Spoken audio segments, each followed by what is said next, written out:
સુરતના ડિંડોલી વિસ્તારમાં અસામાજિક તત્વોનો આતંક વધતો જઈ રહ્યો છે ત્યારે ડિંડોલી પોલીસનો કોઈ ડર ન હોય તેવું વર્તન કરતા તત્વોનો એક નોનવેજ રેસ્ટોરન્ટમાં તોડફોડ કરી રેસ્ટોરન્ટના માલિક તથા કારીગરોને માર માર્યો હતો. આ સમગ્ર ઘટના રેસ્ટોરન્ટમાં લાગેલા સીસીટીવી કેમેરામાં કેદ થઈ છે.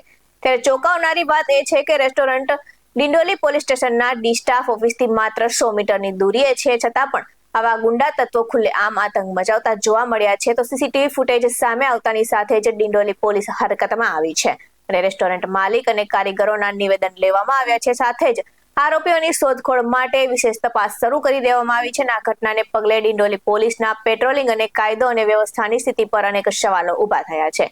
તો સ્થાનિક વેપારીઓ અને નાગરિકોએ પોલીસ પ્રશાસનને આ મામલે તાત્કાલિક અને કડક પગલાં લેવા માટે અપીલ કરી અને પોલીસે સીસીટીવી ફૂટેજના આધારે આરોપીની ઓળખ કરી અને ટૂંક સમયમાં તેની ધરપકડ થશે તેવી આશા વ્યક્ત કરી છે. BS9 TV ન્યૂઝ સાથે પરેશ રાઠોડ, સુરત.